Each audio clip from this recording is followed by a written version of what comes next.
The Sharks limp into the All-Star break, nursing a 500 record on their just completed road trip. All in all, goaltending very solid throughout these games on the road trip, and we'll be breaking all that and more down with you this evening.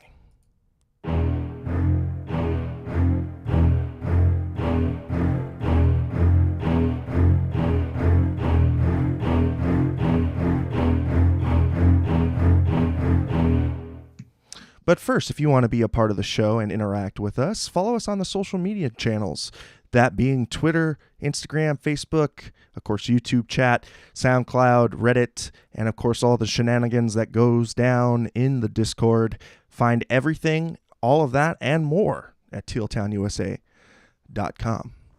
Well, I'm pleased to be joined by Mr. Ian Reed. How are you doing, sir? Where do you even start? Where do you even start? Where do you even start? Where do you even start? Well, let's go ahead and let's break this one down. The San Jose Sharks, I thought, did a very good job in that first period containing the Tampa Bay Lightning. You know, I think after the first 5 minutes of the game, I kind of let my breath down a little bit.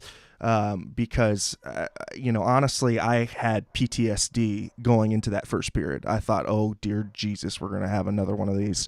Because, quite frankly, they got pretty shell-shocked in that first period. Shots would be 7-9 in that first period, but it did feel like Tampa was kind of, it was kind of pulling the string along, with the Sharks there. And you could just see that they were on their game. Ian, from that first period, was there anything that stood out? I mean, was it a case of a depleted Sharks team going up against just a highly skilled team, or maybe had a little bit to do with fatigue or looking forward to the break? Yeah, I think for both teams, like the start of the game kind of had that last day of school feeling to it, right? Like, it's like, yeah, we have to get through this, but we know what's on the other side. I thought, I thought the Sharks played well enough in the first. I think we've seen Tampa be more dominant than this. And I think as the game progressed, I think one team took went into a completely defensive shell, and the other team kind of just was like, yeah, whatever. Yeah. Yeah, and I think, at that point we had really seen that it was a uninterested Tampa team and a San Jose Sharks team that was just holding on for dear life. Going into that second period, we'd get some scoring pretty quickly right off the bat. 1:32 in, Anthony Cirelli with his 13th on the year. Excuse me, point, and McDonough with the assists there, and this one to me, you look at it and just kind of reviewing it in real time here, I'm kind of seeing a little bit of defensive breakdown. I'm seeing the guys kind of, I don't know, just kind of lose track of Cirelli kind of at the goal mouth. Yeah, I mean, if you can't lose defensive coverage if you don't take a guy, right? Like if you don't take a guy, then you can't blow defensive coverage. I mean, it's genius. That's why they pay us the big bucks, ladies and gentlemen. That's it. I mean, I admire the fact that they just decided they would take no one, and then that way, hey, well, who was your guy? I don't know. I didn't have a guy. Yeah, and everyone, I guess. The guy that I think I'm singling out right here is Andrew Cogliano. He's got to bust his ass going back because, Burns is trying to pick on the inside guy, which I think is the correct positioning for him because it's a harder reach for him to go out on Cirelli. So if that is the guy he's going to mark, then Andrew Cogliano's got to haul ass back to Cirelli, and try and make a stick check there, and. Yeah. And unfortunately, Cogs, I don't know if he was at the end of his shift or what, but it kind of looked like the controller turned off there for a second. But what you're going to do. But the Sharks, I think, showed some good resiliency, and we had, we had them strike back 4 minutes and 50 seconds in. And this is Rudy Balcers from Vlasic and Couture. Just a great shot, a point shot from Vlasic, getting it done with Logan kind of setting it up there on the half boards, and Rudy just sitting there on the goal mouth, and he's able to tip that in, and that's that's Sharks 101 hockey. I mean, that's what they got to do. Yeah, it's a good bang, bang, bang play. Like it's just good passing, good shot, and then Balcers being in the right place to get the tip. And um, Rudy Balcers is the guy. I know that this is going to be something that's been talked about a lot. Um, Balcers Balcers is a guy where it's kind of like, how does this guy get no power play time Yeah. when Yeah. other guys do, right? Like it doesn't make any sense to me. At least he's not good enough for the power play, but he's good enough to start overtime. So I mean, I guess that's something. Yeah, I mean, you look at Nicky Bonino there on that second power play unit, and he's just really not getting it done. Unfortunately, I don't think he's got that arsenal in his tool chest anymore. I think he's just a little bit. I think just a little bit past the point where you're putting him out on the power play. Yeah. And especially if you don't have good pieces that are able to drive play besides him. He's kind of more of a complementary piece. But I think, we would be remiss if we didn't talk kind of now about the penalty situation. And up to this point, the penalties had been called evenly throughout that first period. You had one on each side. Going into that second period, Tampa took the first penalty. But then we get to start to see a little bit of one, I think the Sharks shooting themselves in the foot, and they weren't doing themselves any favors by not moving their feet. Yeah. But I also saw some really ticky-tack penalties that I felt we're this far into the season and we're still calling this. Like, okay, you're either not going to call it or you're going to call it. And I felt that there was two different standards at play tonight here. And I think the team in blue, I don't know, man. I just, it comes to mind, Ian, one question. Okay. Has the San Jose Sharks ever done anything to French Canada?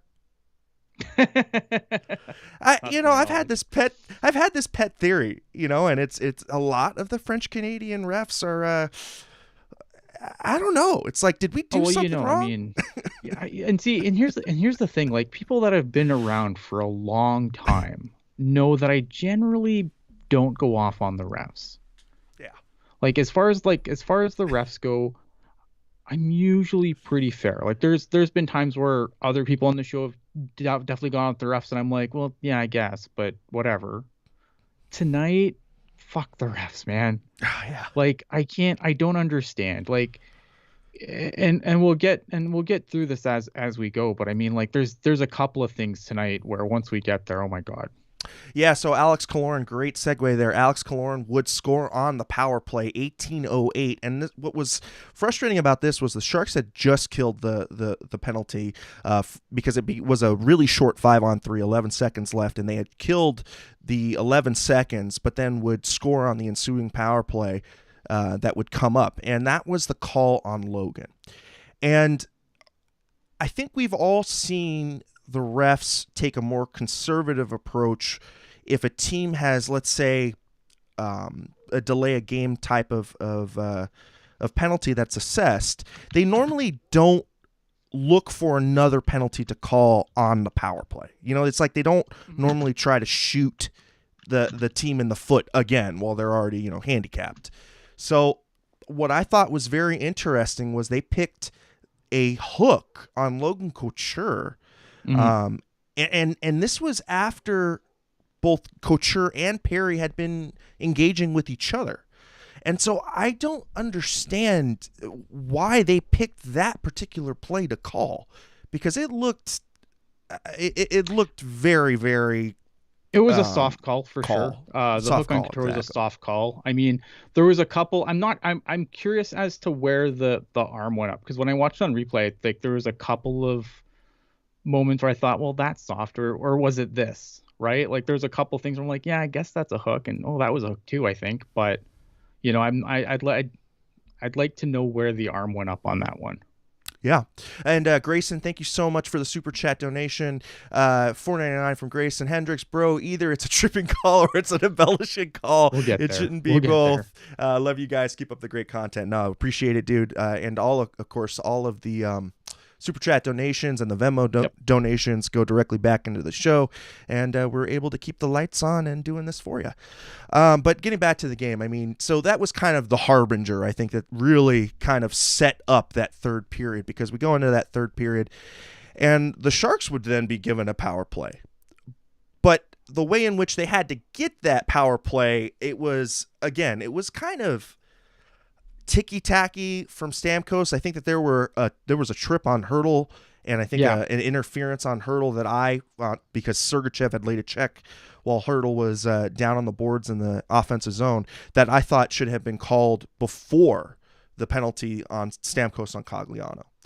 And we were just seeing that kind of preferential treatment. And finally, had to be something, just blatant for us to get a call. And the Sharks would score on that power play. Logan Couture, his 14th on the season. Burns and Barabanov with the assist there, and that's just a great play from Logan, with his wrist shot, and the Sharks are able to tie it up by that point. But having said that, having to get through that third period, the Sharks held on for dear life in the last 5 minutes. I mean, you can just say that Reimer stole a point for the Sharks in this game, and quite frankly, I mean, that's been the theme of this road trip too, is Reimer stealing points. Yeah. I want to talk about the Timo Meier double minor. All right, let's go for it. I think I think we kind of skipped over that, and I think that needs to be talked about. Yeah, well, the double minor is in overtime. No. The double minor was during the game, and then second period. Excuse me, second period. That was the second period. You're absolutely right. Where I think at the end of that second period, Timo was assessed the roughing on Anthony Cirelli. So Timo goes hard into the net. Yeah. Now, okay, so he gets called goaltender interference, and then he gets called for roughing. Right. Now, the stupid thing here is, right, okay, like I could see goaltender interference. I don't think Timo Meier really had much help crashing into Vasilevsky. He kind of just went hard to the net and went through the goalie, right?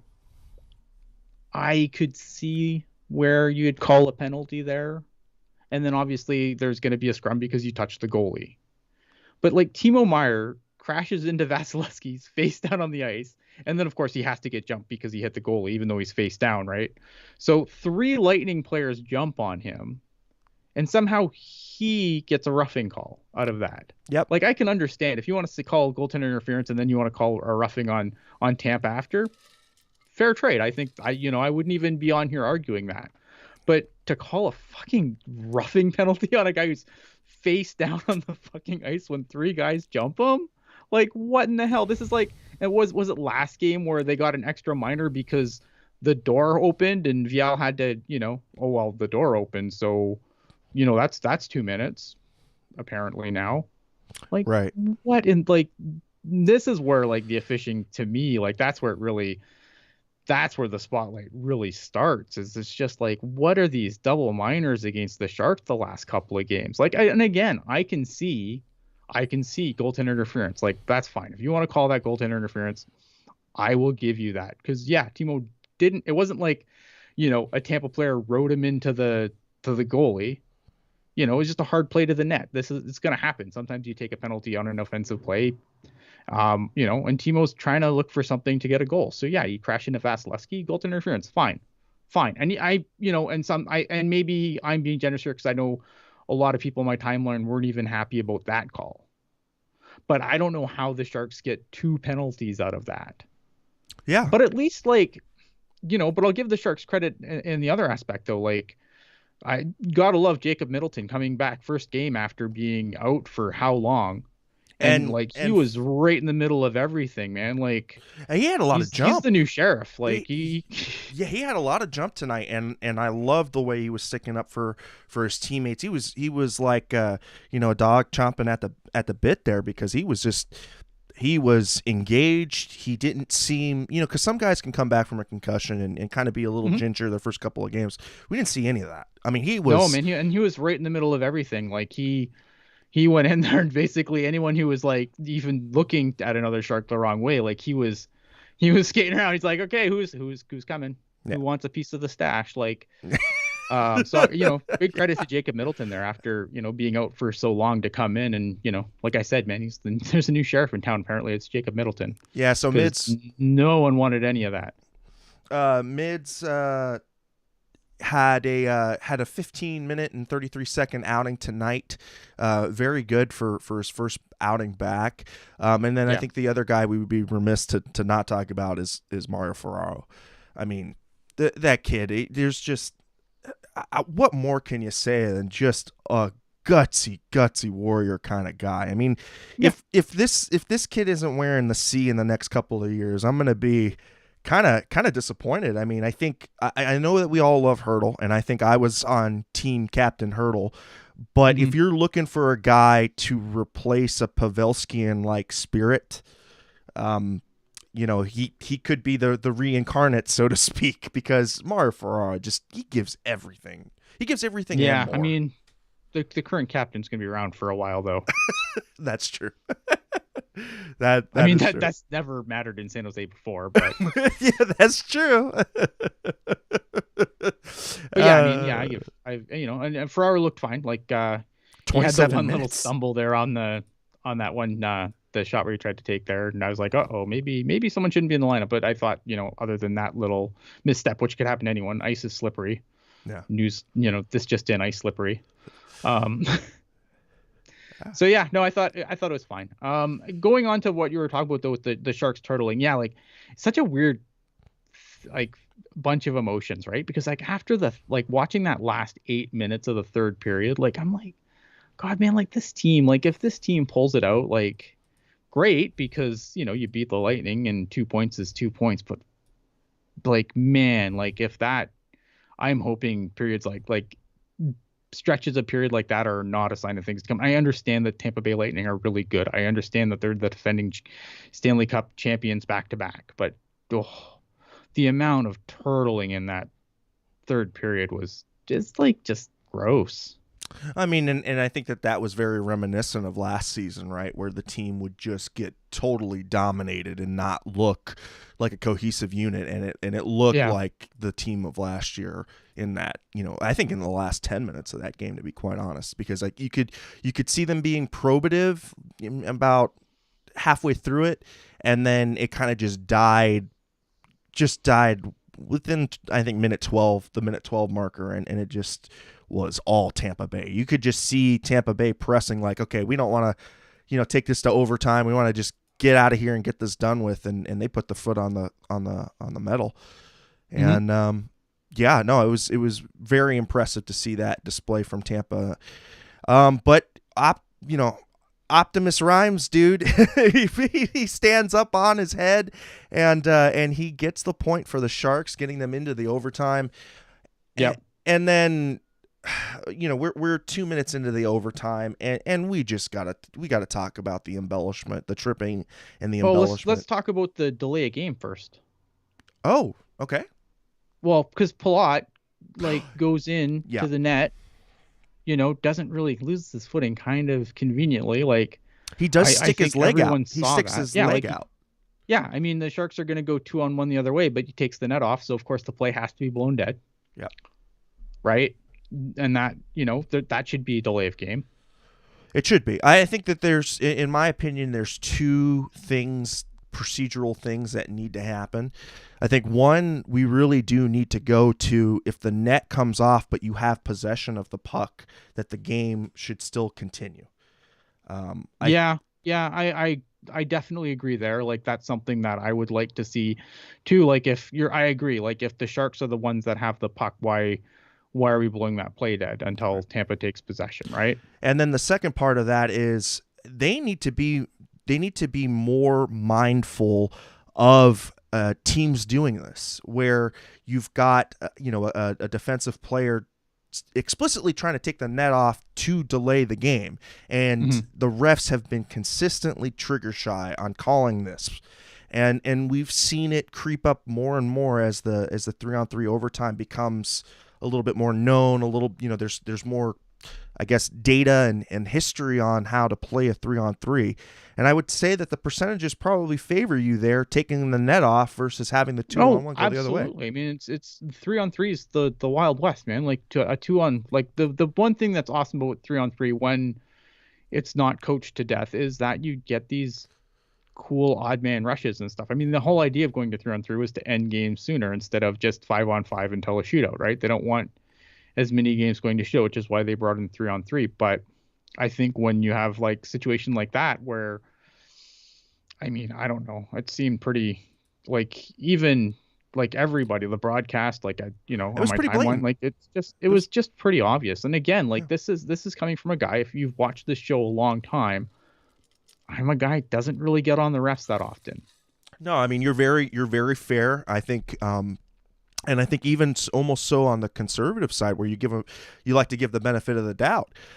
First, like it's a fast game, right? Like, and that's the other thing too. It's like it's a really fast game, and it's easy to break something down with the benefit of 15 angle slow motion replays that are at quarter speed. But you can see the leg extension. Speed, you can see really the actual leg extension, which is which I think is, to me, what separates blatant and what separates delay of game versus crashing into the net on accident. If you start to see that leg kind of chicken wing up, that should be an automatic. That should be an automatic delay right there. The refs should be looking for that and seeing that play be done. Because again, I think we're now starting to see that the 3-on-3 is the Wild West, but I think that there are now some strategies towards how do we. Oh yeah, I mean it's been a lot of the fun of 3-on-3 has been coached out of it, which we knew was going to happen. Yeah. So then we, if that didn't make you pissed off about the overtime, well then this would. Ryan McDonough with a clear trip on Timo Meier, and Timo is called for embellishment. Yeah, I wish I could. I don't know how you call that embellishment. Like, I ranted about this. I don't know if it was last show or 2 shows ago. So I don't want to like completely rehash that entire rant. But long story short, too many of these plays are called like penalty one way, embellishment the other. Right now, I think. Are there times where you can call both embellishment and a penalty? Yes. Should they be the majority of the time? Abso-fucking-lutely not. It's most of the time it should either be it's a penalty or he dove. Call one or the other. Now, this situation here doesn't even apply. Why? Because he got can openered. He did. The dude can opener Timo Meier. How are you supposed to act? With that. You get can openered, you're going to the ice. Yeah. It's like a slew foot. Like, it's just one of those dirty ass plays that you see way too often that somebody is going to the ice. There's no not going to the ice in that situation. Right. It's like, how could he embellish situation, it? It's just a fucking penalty. Yeah. There's no embellishment. Yeah. I mean, that's the way that I saw it too. And I know that Timo had been kind of underneath the skin of the Tampa Bay Lightning, and I know that they were gonna try and take a little extra liberty. Yeah, on they him. Already got him with a double minor. Exactly. Like, what are the refs doing here? Like, you already called a double minor on him for a play that he should have gotten 2 minutes for. And then in this situation, again, it's a can opener. I want to see the play where someone gets can opener and doesn't go down to the ice. Yeah. No, and it was tough. And of course, the Tampa Bay Lightning would come back and they would score. And I think the Sharks, it deservedly in this situation, probably lost composure a little bit, because I can't imagine like being on the ice watching that play and then being like, after you don't call the delay of game, you call an even. You call even penalties in that situation? Yeah, and I mean they panned over to Bob Bugner, and boy, I mean he was just completely livid, and if you could lip read, you saw the obscenities, and it was tough, and unfortunately for the team, they got the losing end of the stick off of Victor Hedman in that overtime, and that would end the game. And unfortunately, the Sharks would, they would get a point, and I think we'd all say they would be lucky to get this point. I wanted to see a little bit more fight in that overtime, but again, like you had said, Ian, if you've already gotten that emotional letdown by like, hey, look, I've clearly transgressions have been done upon us, and yet you're going to be evening it out. It just. Yeah, I think anybody would be frustrated at that point. And you saw James Reimer at the end of that game. He just slapped his stick on the ice because it was heartbreaking. It was heartbreaking for him. Like I feel bad for James Reimer. I felt bad for James Reimer most of this road trip. Again,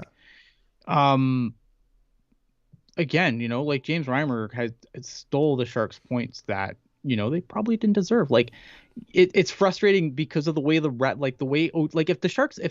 this overtime gets called cleanly or whatever, and the Sharks lose in overtime, I don't think I'm annoyed. Like after the way they finished the third period, they fucking deserved it. Yep.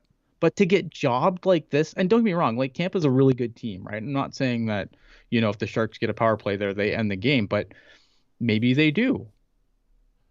Yeah. But I mean, they got absolutely jobbed in overtime, and it's frustrating because again, it's like, yeah, they got jobbed, but at the same time, they didn't deserve it. They ended that game, and you're like, but did they deserve the 2 points? I don't know. Right. I don't know.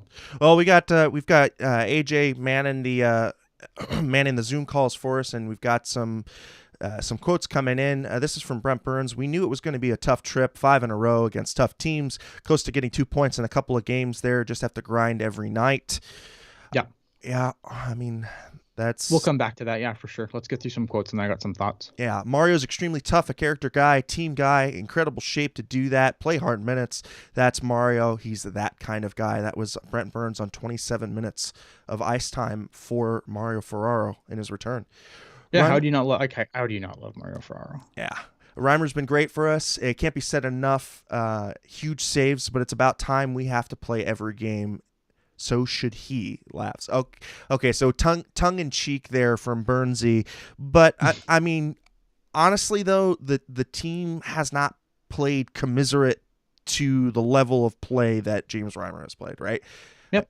And that's unfortunate because, like you had said, I mean, this is now James Reimer doing his part and not James Reimer versus the fucking world. Yeah, man. It really is, and he's not getting any run support from his boys either. And then here we have to start stringing together some wins. We know we need points. Yeah, I think it might. I mean, they're treading water. They're on life support. I couldn't see the embellishment. Oh, they're more than on life. I think. I've been talking about this whole road trip, and now it's starting to really sink in. Because if you looked at the standing, like through most of the thing, it's like, oh, well, they're in the second wild card space. Things can't be going that bad. I think they're, but now that other teams have started playing again, like they're dropping down the standings pretty quickly. Like that mirage is starting to vaporize. And I think people are, if they wanted to be optimistic, I think they're starting to see the dire straits that they're actually in. Yeah. So this is from Logan. I couldn't see the embellishment. Haven't seen the replay yet. I know Timo and the coaches were upset. That's a tough one. This whole trip was gutsy. We were in every game. Last couple of games could have gone either way. Rhymes was excellent this entire trip, and a lot of guys stepped up for us. Mario didn't miss a beat. Blocked shots. What a warrior. I saw him getting the visor on this morning. I thought he was nuts. But that's what leaders are made of. Okay. Last one from Logan. That's our whole team right now, willing to do whatever it takes. We've been missing the guys throughout the year, and the others have stepped up. It's a tight room. And I think that was kind of echoing also, Hurdle's comments earlier this afternoon, where he just felt it more cohesive. Actually, one more from... Wonder what changed. Yeah, right. Rudy's been great since he's come back. This is to our point, Rudy not getting enough power play time. He's had a crazy season right now, but he's all over the puck. So, yeah, I think, again, we're seeing good stuff from Rudy. And, again, I think we're now starting to see I think we're starting to see the writing on the wall, like you had said, and I think we're starting to get the clearer picture now. I think we're 46 games in, and we have a clearer picture on the team and where they're going. So with that all being said, Ian, what's the state of the Sharks going into the All-Star break? I think, look, you come out of this stretch, and we knew this was going to be a rough stretch of games for them. Like, no one went into the stretch of games thinking, wow, the Sharks are just going to rip off some wins here and everything's going to be just peachy keen. So I think I think they're going to happily put this road trip behind them.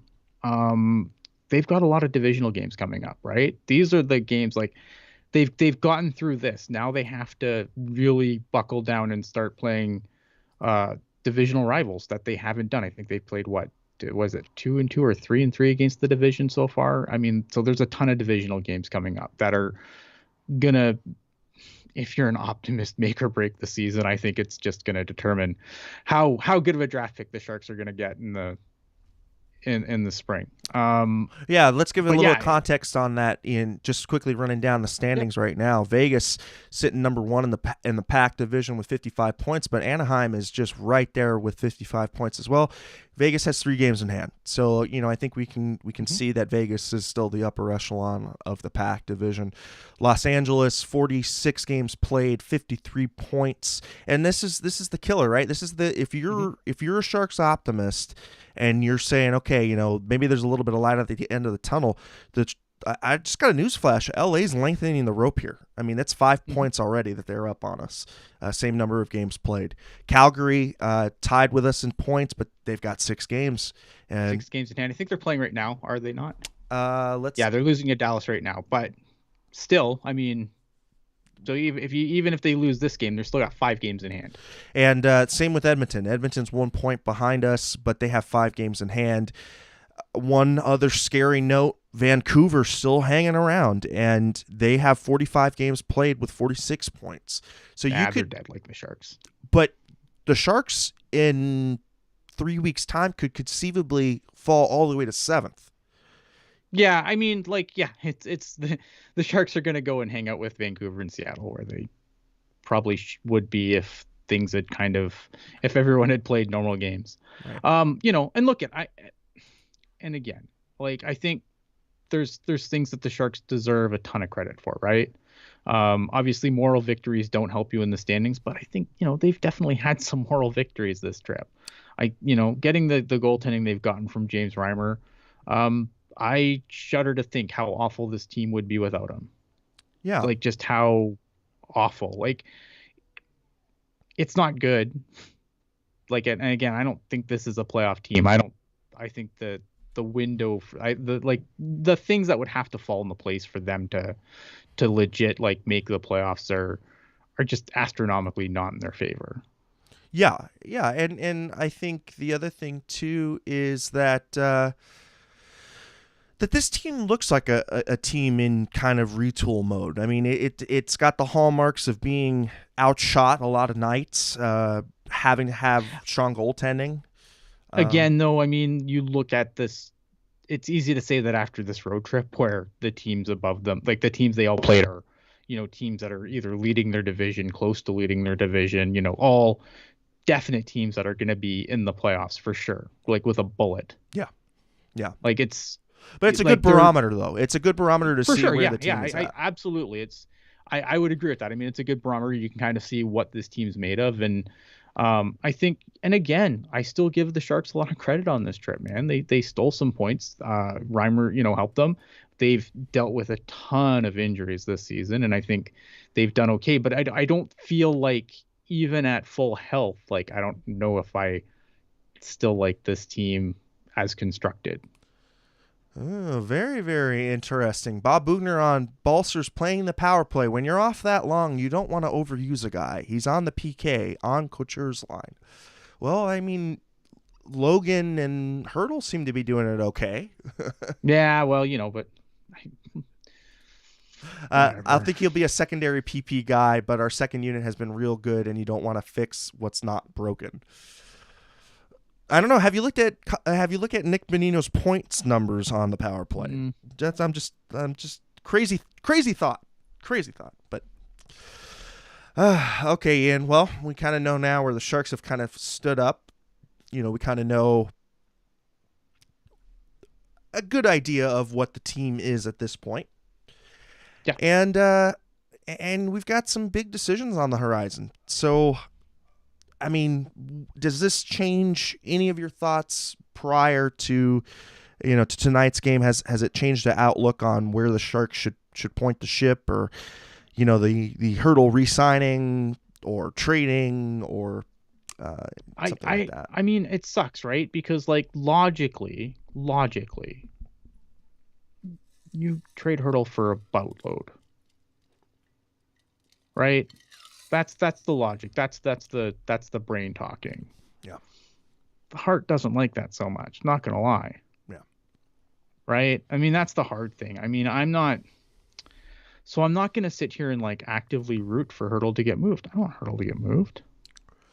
Although if like he does get moved, then maybe we find, is that finally the Sharks saying, okay, look, maybe we have to rebuild. Like, I don't know. I just feel like it's a whole lot of keeping on. It is what it is, man. I don't know. I'm not going to get into a Doug Wilson diatribe right now. There's no point. Yeah. No, I mean, I think, we've been painted into the corner, right, that we are. I mean, I think the lucky thing is that you're not sitting on Kane's money. So the money is there, and it's not a question of money now. It's a question yeah, I mean, but you got to figure out how that's going to end, right? Because we still don't know how that ends, and I think that's a But factor I don't think that there's cap repercussions though on It Kane. Depends on what happens. Right? If they settle, there could be cap repercussions. If by some fluke Kane wins in the arbitration, then I guarantee there's cap repercussions for that. Like if Kane wins arbitration and the Sharks owe him all that money, there's no way the other owners gonna be like, oh yeah, the Sharks should totally get a pass there. But he signed another deal. Doesn't matter. That's not how the salary cap works, right? But you can't be. If the arbitrator finds if the arbitrator finds in his favor, and I'm not saying this is going to happen, I think the chances of this happening are very, very slim. But if the arbitrator finds in his favor, then that says that the Sharks should not have terminated his contract, right? Like we agree on on those facts. Yeah. So if that's the case, how do the Sharks get out of that without cap repercussions? If arbitrator finds in favor of Kane, that means that the Sharks didn't have grounds to terminate his contract. There's no way the Sharks get out of that without cap repercussions. There's no way. But the arbitration ruling would say then that, okay, so this is I guess where I'm a little confused, because if the Sharks terminate his terminated his contract, he's off the books. Okay, so for now, yep. For now, he filed a grievance for that, correct? He filed a grievance for that, right. Correct. So if the arbitrator finds in favor of Kane, doesn't that undo the termination, right? No, it just means that the Sharks owe him the remaining money on his deal. Okay. The Sharks owe him $40 whatever million. And the contract doesn't kick back in. The contract doesn't kick back in, but the Sharks will owe him the remaining money on his contract. And so if the Sharks owe him the remaining money on that contract, that's money in the system, that has cap implications. Now, again, I want to stress, I feel like the chances of Kane winning his arbitration are incredibly low. I know some people are worried because the NHL didn't find anything in their little investigation to suspend him longer.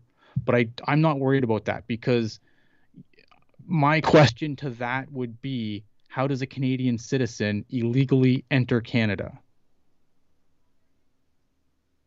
Right? Yeah. It doesn't, like, that whole, based on what they're saying, that's what they're looking for. I don't know. COVID or no COVID, Canadian citizen can enter Canada. So could it be then the Sharks terminated the contract on the grounds that he didn't return to the team? That would be my assumption, guesstimation, is that he, didn't report for a week, whatever, and then violated whatever, he was supposed to do based on the AHL. But yeah. Okay. Yeah, and I think this is kind of the minutia that we're looking through, and I think, I think like you had said, it does have cap implement. Excuse me. Yeah, 'cause I think Implications. even if they settled, there'd probably be like, if you look at the only other thing that we have to look at, of course, is what happened with Mike Richards, where there was like a tiny cap implication forever. If they settle, I could see something similar happen. That doesn't necessarily mean it's going to happen, but that would be the precedent. So I don't think expecting that's completely out of bounds, or, you know, that would be done before it actually hits the arbitrator, or the arbitrator finds in favor of the Sharks, and then it's done. Yeah, yeah, and I think it. I think we should note that if it is more has to do with him not reporting, I think that's more open and shut. That's I don't know. I mean, like, again, yeah. It's going to be interesting because, like, we just know that they said, breach of contract, whatever. We don't, unfortunately, like, we don't know the details of that, and we won't know the details likely. The only thing we will know because of his ongoing bankruptcy things is if he settles, obviously that money is going to be brought up in the settlement, so we will know what he settled for. But yeah, just because of the nature of the ongoing creditors, obviously, like, it's not like he just lost that contract, so the creditors, like, won't get access to any future earnings. Like, that's not. Well, that would be the payout of his contract. Yeah, that would be the payout of his contract, and all of that money, I think, wouldn't go to him. I mean, it would go directly to his creditors, because that was the payment plan that he had set up. Right, the Sharks were paying creditors directly, and not. It was bypassing. Yeah, so Sleepy asking in the chat, like, do the Sharks get penalized? So I'm assuming Sleepy's question is if Evander Kane wins, do they get penalized on top of the remaining money on the contract? I don't think they would get like a cap penalty on top of it, but I wouldn't be shocked to see Evander Kane's money, like, just count against the cap until it's done. A certain percentage, right? At least. Yeah, or at least a percentage of it over a longer period of time. Maybe they don't say, okay, well, guess what? You have $7 million against your cap for the next, I think, 4 years, right? Maybe it's 3.5 over, or 8. Yeah, 3.5 over 8 or something. Who knows? Right. But I think, we won't know until it happens. But by some hook or crook, if Evander Kane wins the arbitration, then there's going to be penalty on the Sharks, because if you're another owner, especially if you're another owner in the division, right? Like, if you're Dale Katz, or you're Bill Foley, or you're Philip Anschutz, like, you're just going to let the Sharks get a pass there and get a competitive advantage, like just killing a contract, especially if you're Philip Anschutz, the owner of the Los Angeles Kings, right? Well, like, I would, the other guy, I mean, the Vegas Golden Knights owner, right? I mean, I think Bill Foley, he would probably be number one to file a complaint. Sure. Well, I'd be Philip Anschutz maybe, because, like, he obviously, with the situation with Mike Richards and whatnot. That too. You know what I mean, though? So, like, if you're another owner, like, you don't want the Sharks to get a pass there, because it's competitive advantage, man. Yeah, you'll do anything to win, and we saw Edmonton, kind of. They're gonna roll the dice on. Excuse the pun, but they're gonna roll the dice on Evander Kane. So, well, that's fine, right? Because we've seen this script 100 times. Goes to a new place, plays well with others, gets a new contract, doesn't play well with others. We're still on the play well with others part of this returning cycle. Well, if you haven't already, please like and subscribe, and when we're done here, or even if you want to do it now, leave us some comments below the show notes. It really helps us out, and again, it gets us higher and higher up in those algorithms. So, Ian, I think we're gonna end it up here. The Sharks, like I said, nursing the 500 record going into or NHL 500 going into the All-Star break. The future is still as murky as it has been. I mean, what are your final thoughts kind of going into this, and what are you expecting to see out of the All-Star break? I don't know. I'm going to unplug during the All-Star break, I think. I don't know. I'm curious to see how, like, some of these teams do, having to obviously catch up a bunch of games. So it's going to be interesting to see how some of those teams pan out. It's going to be interesting to see, like, the Sharks are back in 2 weeks, I think.